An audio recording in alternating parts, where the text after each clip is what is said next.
It's important to emphasize not everyone in the lobby is Jewish, and that some of Israel's strongest backers on Capitol Hill are Christian Zionists, like former House Speaker Richard Armory, who said in September 2002 that, quote, "My number one priority in foreign policy is to protect Israel." One would think the top priority for any U.S. representative would be to protect America. That's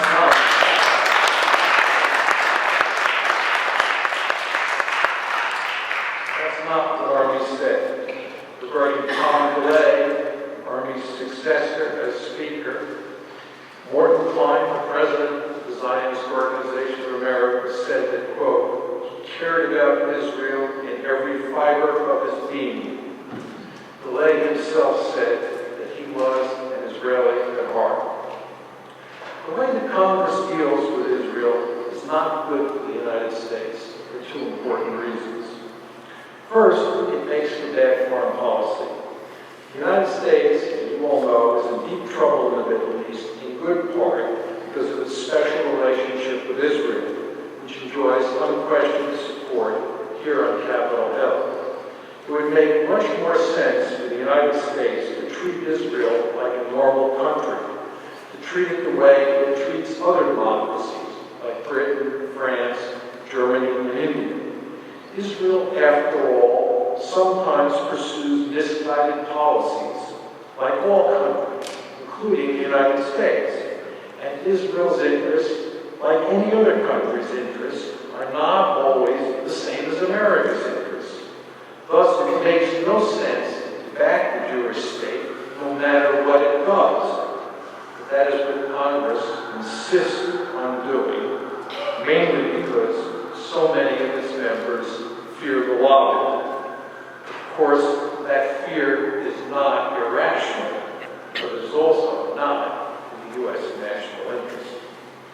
Second, the way that Congress relates to Israel is not healthy for the American political system. The Founding Fathers purposely set up a system that encouraged and facilitated open debate on important and controversial issues.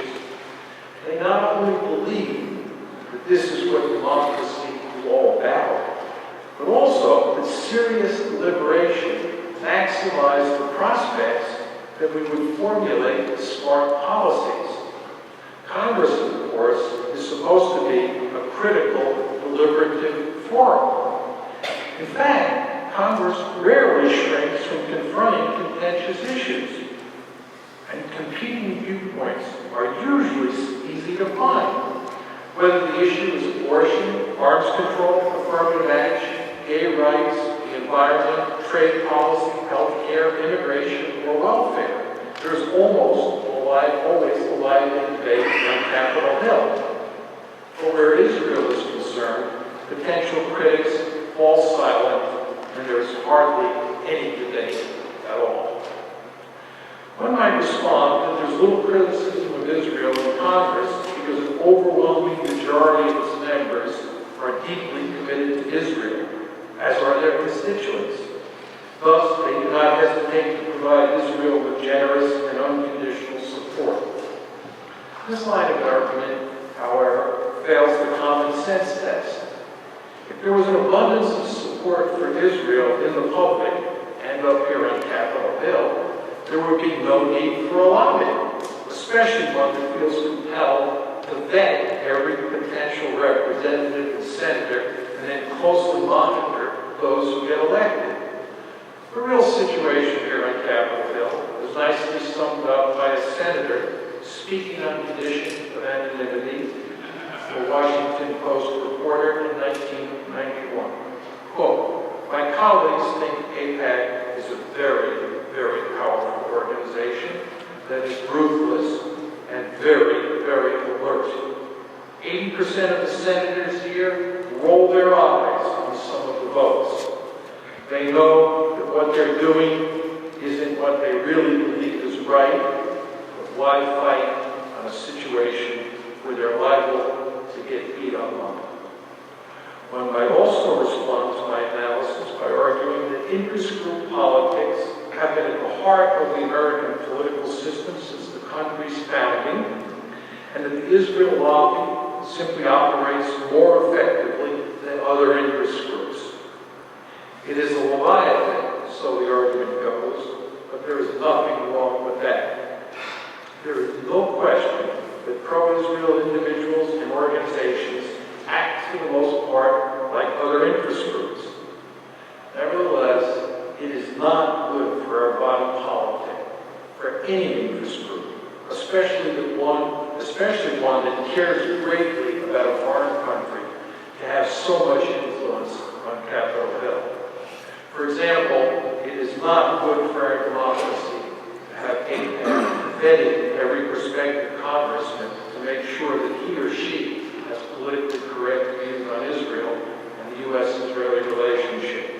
It is not good for our democracy to have AIPAC determining our Israel policy, or to have the key foreign policy committees in the House chaired by committed American Zionists like Tom Santos and Howard Berman, who only welcome testimony by individuals who are deeply committed to Israel and who believe that what is good for Israel is good for the United States and vice versa.